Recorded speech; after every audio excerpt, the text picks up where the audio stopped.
Hello, I am Hemant Tangle and I am representing Madgaon Cricket Academy, a cricket coaching academy, which from 1990 is imparting cricket education to kids. Now the academy has produced many cricketers who have played for the school, their clubs, their zones, and finally for the state. And two of them were lucky to play for India in the junior tournaments. Now we would like to spread our knowledge to anybody and everybody so that they can take advantage of our experience in the academy.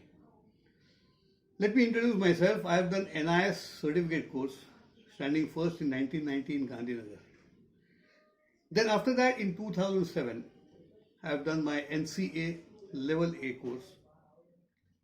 Then in 2011 there was an NCA refresher course where I stood first. And then finally I have done ICC level 2 in Dubai this year. Now after all this experience, I am very confident that I will be able to put across in today's lecture, that is on running in between the wickets.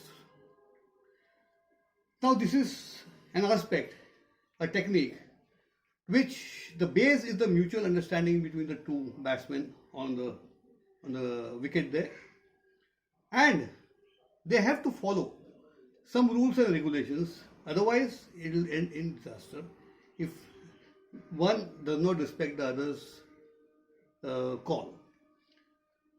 Now I will start with the non-striker. There's a striker and there's a non-striker. The non-striker stands at the bowling end, and I will start from there, from the stance.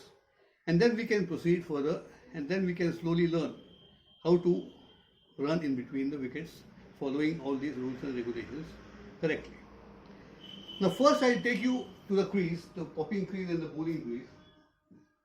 Now this is the wicket. I am the umpire here. This is the bowling crease and this is the popping crease here. Now before I tell you about the stance, I will take the pleasure of telling you what is over the wickets and down the wickets. Now I am a right-handed bowler. If I bowl from this side of the wicket, then I will be bowling right arm over the wickets. If I bowl from this side, that is from the right side of the umpire, then I will be bowling right arm round the wickets. The opposite is true for the left-handed bowler.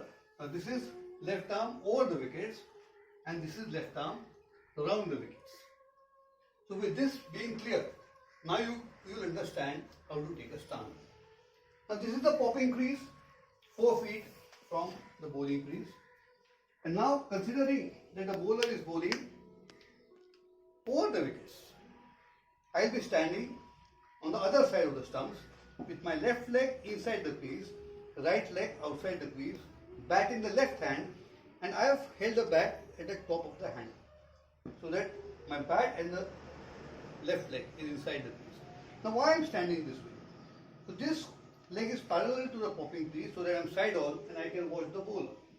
And this toe is pointing towards the batsman, that is the striker, so that I can see the striker and the bowler as and when I walk. So this is the stance you have got to take when the bowler is bowling over the wickets. So round the wickets, the bat comes in the right hand, your right leg comes in the left leg goes out. Again the same thing, the left leg pointing towards the. So here you can watch the bowler. Now after you take the stance, after the bowler releases the ball, you have got to take something is called as a backup, or in other words we call it as a start. Unless you take a start, you will not reach the other end very quickly. That is one. And number two, if I don't take a start, my action for taking a run would be jerky and I might be injuring myself. Therefore, a start is very, very essential. You have to take it. Now, how to take it the start? Now, I am here. The bowler is bowling over the wickets and the bowler has now released the ball. Remember, you take a start only after the bowler releases the ball. If the bowler does not release, then he can come back, and if you have taken the start before that, he can run you out. It's called bunkering. So don't fall into that trap. So after the ball has been released, you take a start with my left leg following my right leg, my bat down. The bat should be down till the striker hits the ball.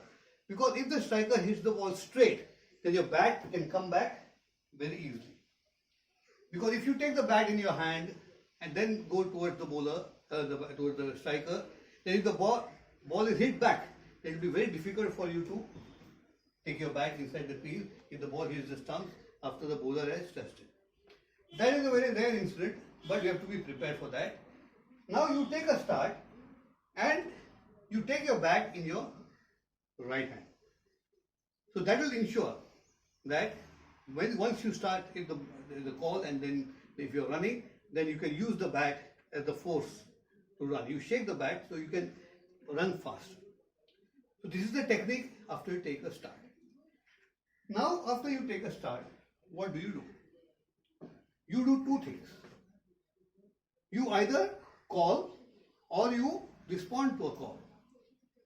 Call, that is the most important thing in running in between the wickets. So, what is a call? A call is one player gives to the other, one batsman gives to the other, and there are three calls. One is yes, the second is no, and the third is wait. Now, what is yes? Yes, when we call, is when you are sure that there is a run. Then you call yes. When do you call no? We call no when you are sure that there is no run. Remember, in both yes and no, you are sure to call yes or no. In the third, wait. Now, what is wait? Wait is a call where you are not sure whether there is a run or no. At that time, we will call wait. But wait is the interim call. That's the first call. If the fielder leaves the ball or the fielder fields the ball, then you have to reinforce the call with another call, yes or no, according to the fielder's action. Now it is very clear that there are three calls, and when you call yes, no and wait, keep into the mind sure word. Sure word is a very, very important word in this calling, and you being run out or no. Now what do? If I am sure that there is a run, now who is going to call? A non-striker will call if the ball goes beyond, that is behind the wicketkeeper, behind the batsman and behind the wicketkeeper. The non-striker will call and he will run. The striker will call when the ball goes behind the non-striker or the main umpire or whom we call. Now we have to be very, very sure that this call is made so that I am going to reach there because I have called. But you have got to make sure that the other batsman, the striker, is going to reach here. That is very important. Therefore, you call only after you are sure that this batsman will reach you. In the other way around, the striker will also be very sure that I am going to reach the other end, and therefore the run will be made. Now, say the long off, long on, and here it is fine leg and third man, the striker and non-striker will call accordingly. But what if the ball goes towards point, towards cover, towards extra cover, towards mid wicket, and towards square leg? Then what? We would say in the circle. Then what? Then who is going to call? It is, the call has to be done in both ways. Both the batsmen will call. If only one batsman calls and he runs, and if the other batsman is not called, he cannot reach the other end, 100% one batsman will be run out. Because now, why we call that way? Because if the ball goes behind the wicket keeper, the danger end is the wicket keeper end. And if the ball goes behind the non-striker, then the non-striker's end becomes the danger end. Danger end is the end which is near to the fielder, and the throw will hit the stumps quicker than the other end. But what about a square? I call square leg, then point, then extra cover, and the mid wicket. Both the wickets are same targets. They are the danger ends, and therefore you cannot say that if that is the danger end for me and this is the danger end for me. Both are danger ends when the ball is in the square. Therefore, both have to call. Now, if one batsman says yes and the other says no, then the no call has to be respected, and the caller who says yes has to go back again. Okay, so the calling is perfect. Now there may be 2 runs. So whilst you're running towards the other end, you tell your partner look for 2, so that there may be 2. Then you come to the other end. Now what do you do when you come to the other end? Now you say you are coming to this end now. Oh, you come to this end. These are the stumps here, and this is the popping crease. This is the bowling crease of the other end. Now I am running towards this crease. I have come here, and the ball is hit that side to my left. So what do? I take my bat and I touch it this way with my chest towards the ball. So why is that? Why do I have the chest towards the ball? So that I can see that ball fielded by the fielder, and if I think that I will not be able to reach there again, I will straight away call no. If I think that I can reach there, then I will call yes. Again, it is depending upon what the other batsman will be calling, yes or no, accordingly. If the ball has gone towards my right, so I will come here, I will change my hand and then I will touch it here and I will watch that fielder. This will be done very fast. Here I don't have space, therefore I cannot be quickly, I am showing you very slow motion. So turning, how to turn, now you know, and you have called, that is another. Now you are going to take a final run.